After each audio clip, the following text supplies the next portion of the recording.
반짝이는 눈빛 눈이 부셔 매일 날 감싸주는 손길.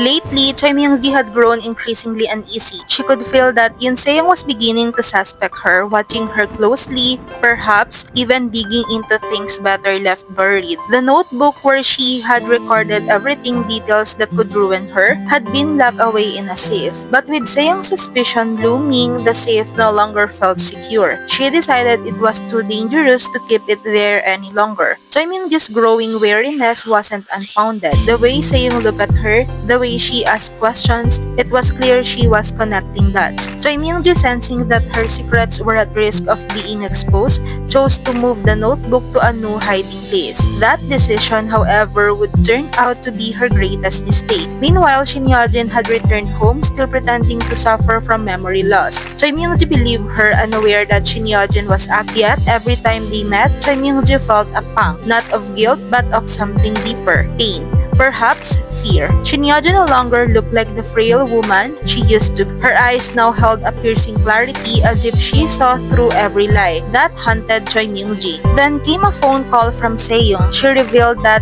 Hyo-jin's accident had been a hit and run. Se-young asked her mother if she had known. In that moment, Choi Myung-ji froze. Her fingers trembled so badly she nearly dropped her teacup. Still, she managed to respond with a calm, composed voice, feigning surprise and concern. But the silence that followed was telling. Se-young said nothing more. Her cold, steady breathing on the other end of the line was enough to signal that she no longer trusted her mother. Later that night, Choi Myung-ji opened the safe and took out the notebook. She knew that if anyone ever saw its contents, everything would be over. As she hesitated, she realized the safe was no longer a safe place. What if someone had learned a code? What if the notebook fell into the wrong hands? With that thought, she clutched the notebook and made her way to her bedroom. She opened the wardrobe tucked deep into the room, moved aside an old winter coat, and placed the notebook inside a rarely used trunk. The trunk was hidden beneath everyday clutter. To Choi Myung-ji, it looked like the perfect hiding spot. She convinced herself that no one would ever think to look there. The next day, Guhana was quietly preparing fruit in the kitchen. She had been so busy caring for Shin Hyo-jin that she realized she hadn't spent much time with Eun-chong. Wanting to make it up to the child, she offered a play hide and seek. Eun-chong, delighted, ran off to hide while Hana counted. Wandering through the house, Eun-chong found himself in Choi Myung-ji's room. He opened the large wardrobe and crawled inside, hiding behind coats. Then he noticed something shiny sticking out of the trunk. Curious, he opened it, and there he found a notebook. He opened it and began flipping through the pages, not understanding every word, but recognizing certain ones that stood out. Hit and run,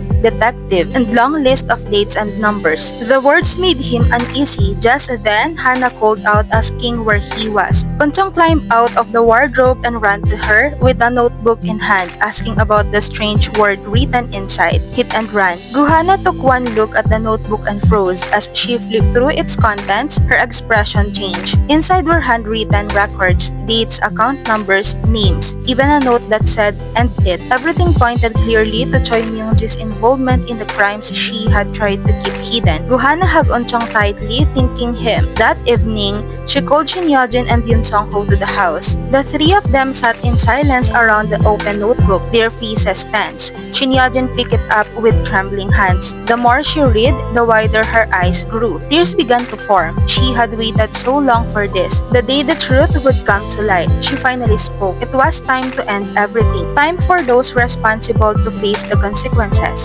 'Cause you are beautiful.